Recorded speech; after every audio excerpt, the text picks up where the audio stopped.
Okay, we've got a pretty straightforward bathroom vanity here. Only tricky part is it's enclosed on 3 sides, which means it has to be a perfect fit. It's going to get a cast-in sink in the center and a 3-hole faucet. So first thing I want to do is check and make sure that this opening is somewhat square and that it's not pie-shaped where I'm going to try to put my countertop in and it's not going to let me slide. So that's the first thing we'll do, is just check the squareness. And as you can see, it's a little bit rough. That makes our install a little bit tricky. Okay, next thing I want to do is find my sink center line. What we're going to do here is center off of the cabinets, off of the doors.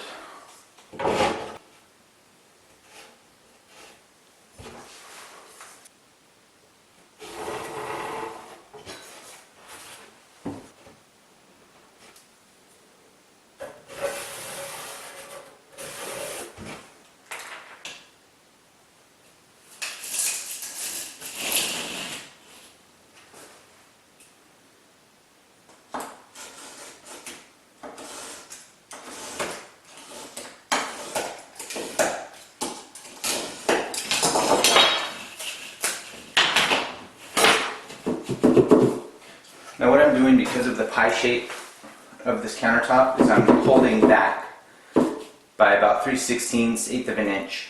And when I install this, I'm going to have to slide it into this corner and drop it down. And then we'll rely on backsplash or tile to cover that gap. Otherwise, if we didn't do that, there would be no way to install this. Okay, I've got my back template board tight in this opening. I'm going to glue on my side piece now.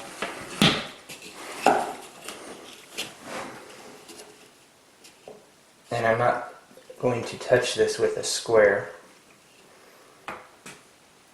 because I want to build this exact to this opening. I don't care about square. Front, we've got a overhang or drip edge. What that does is that prevents spills from dripping onto the drawers and into the drawers.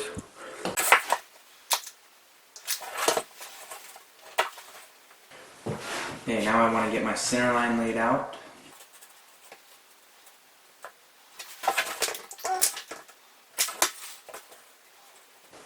Okay, now what I'll do is I'll come through and I will label everything. So, back wall, side,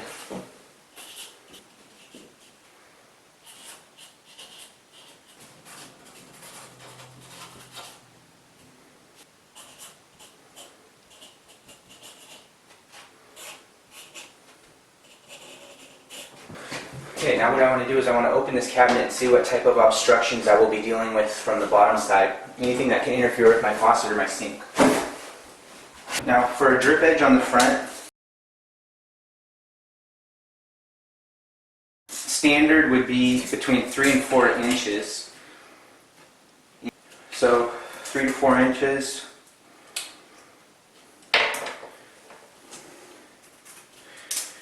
And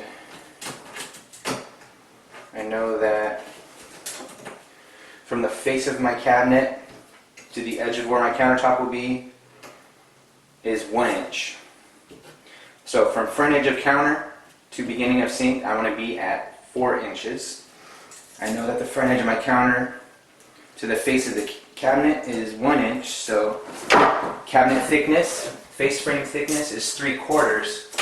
So 1 3/4 puts me right there. That leaves me approximately 2 inches of thickness for the front of my sink. If this is a cast-in place sink, then that whole sink will be made out of concrete. That means the maximum that that wall can be is 2 inches to clear that. Okay, now faucet.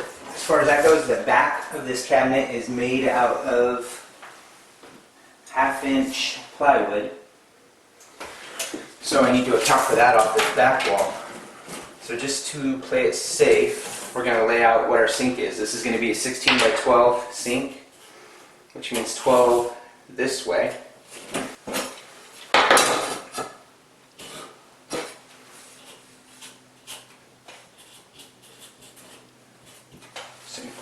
Okay, now that we've got that thing built and we built it in place, I can kind of demonstrate to you why the pie shape isn't going to slide out. So the back is wider than the front in this case. So we're going to bind really badly if we try to slide it in forward. So for this particular install, what we're going to have to do is come up and out. Okay, now on this bathroom vanity, it's slightly different, and there are a few important things to take note of. First being that the sink will be off center. As you can see, the drawers down here, the doors down here are offset.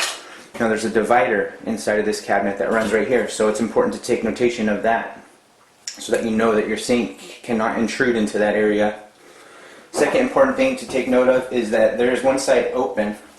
I always label that as open, that way I know when I'm finishing off my poured countertop, filling in bug holes and such, this side needs to look good.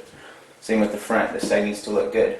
So, in addition to the normal things that we label, we also label the divider and we label our open edges. Yeah, that's what a job site template should look like. You can add some extra bracing if you think you're going to handle it rough and break it. This is plenty for here.